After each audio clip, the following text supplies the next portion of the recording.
Shalom, selamat pagi keluarga besar Episode Family. Bersyukur buat pagi ini. Kita mau dengerin renungan, mari kita berdoa.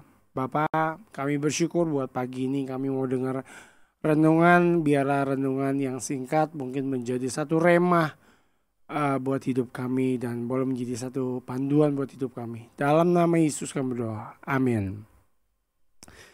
Pagi hari ini saya akan memberi judul nasihat terakhir. Ya, judulnya adalah nasihat terakhir. Dan firman Tuhan terambil di dalam Filipi 4 ayat 4 sampai 9. Nanti saya bacakan. Jadi gini, masih berbicara tentang gerejaku adalah rumahku. Ini adalah versi bintang 5 ya guys. Jadi versi bintang 5-nya adalah gerejaku adalah rumahku. Kalau kita bicara tentang rumah, rumah pastinya adalah tempat yang nyaman, di mana di sana ada yang namanya seorang pengayom. Pengayom itu biasa kalau saya sebut mungkin pengayom itu ya papa, ya daddy, ya father, atau mungkin yang lainnya. Intinya adalah pengayomnya itu adalah seorang yang sangat kita jadi panutan buat kita. Itulah pengayom gitu ya. Tugasnya pengayom itu apa sih? Tugasnya pengayom itu adalah sebagai orang yang bisa memberi kita nasihat gitu kan. Orang yang mampu memberi nasihat buat anak-anaknya. Nah, saya akan membagikan nasihat-nasihat terakhir di akhir zaman ini nih. Jadi kita akan ambil bacaannya di Filipi 4 ayat 4 sampai 9. Demikian firman Tuhan. Judul nasihat adalah nasihat-nasihat terakhir. Ayat 4 dikatakan, bersukacitalah senantiasa dalam Tuhan. Sekali lagi kukatakan bersukacitalah. Ayat 5, hendaklah kebaikan hatimu diketahui semua orang. Tuhan sudah dekat. Ayat 6, janganlah hendaknya kamu khawatir tentang apapun juga, tetapi nyatakanlah dalam segala hal keinginanmu kepada Allah dalam doa dan permohonan dengan ucapan syukur. Ayat 7, damai sejahtera Allah yang melampaui segala akal akan memelihara hati dan pikiranmu dalam Kristus Yesus. Ayat 8, jadi akhirnya saudara-saudara, semua yang benar, semua yang mulia, semua yang adil, semua yang suci, semua yang manis, semua yang sedap didengar, semua yang disebut kebajikan dan patut dipuji, pikirkanlah semuanya itu.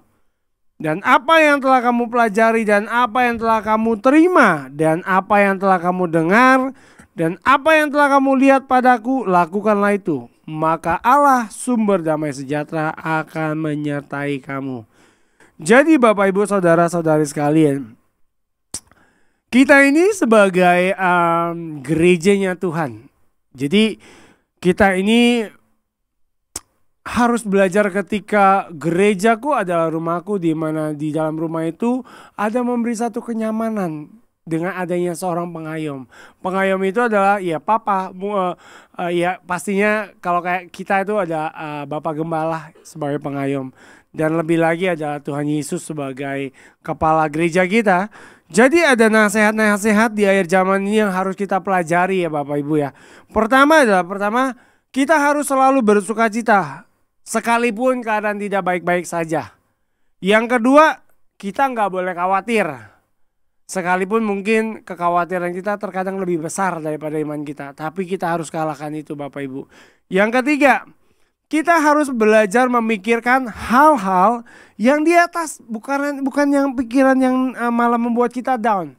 Pikirkanlah segala yang baik. Pikirkanlah di sini di ayat 5 dikatakan bahwa ayat 6 dikatakan ayat 8. Jadi akhirnya saudara-saudara, semua yang benar, pikirin semua yang benar, semua yang mulia, semua yang adil, semua yang suci, semua yang manis, semua yang sedap didengar, semua yang disebut kebajikan dan patut dipuji, pikirkanlah semuanya itu. Nah, yang harus kita pikirin itu tuh yang itu. Jangan mikirin, aduh hidup gimana ya? Ya emang hidup gini-gini aja sih. Tapi saya mau ajak bahwa nasihat-nasihat ini sangat berguna buat saya. Jadi makanya saya mau bagikan buat Bapak Ibu sekalian, saudara-saudari sekalian. Itu yang ketiga ya, pikirin hal-hal yang di atas. Karena nantinya pun kita pasti akan hidup di atas kalau diangkat Tuhan. Saya sih maunya diangkat, udah pasti diangkat lah ya. Nah yang keempat adalah setelah itu semua menjadi pelaku firman. Itu yang harus, bukannya ini ya, itu yang harus kita lakukan. Setelah kita pertama tuh nasihatnya adalah kita harus bersuka cita selalu, jangan sekalipun mungkin keadaannya nggak baik. Yang kedua kita nggak boleh khawatir karena Tuhan yang mengatur hidup kita. Yang ketiga kita pikirin hal-hal yang di atas, perkara yang di atas gitu kan, sehingga membuat kita semakin percaya bahwa memang Tuhan ada buat hidup kita. Yang keempat, setelah kita tahu itu semua, kita menjadi pelaku firman Bapak Ibu. Nggak gampang, tapi inilah yang harus menjadi pedoman kita. Jadilah pelaku firman. Baik Bapak Ibu, saya nggak perpanjangkan. Biarlah ini menjadi rema buat saya, buat Bapak Ibu dan saudara-saudari sekalian.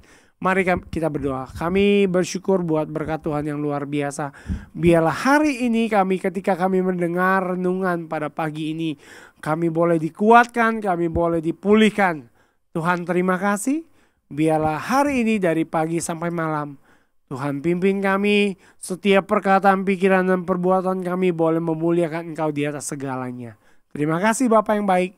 Di dalam nama Tuhan Yesus kami berdoa dan kami mengucap syukur. Haleluya. Amin. Shalom, Tuhan Yesus memberkati.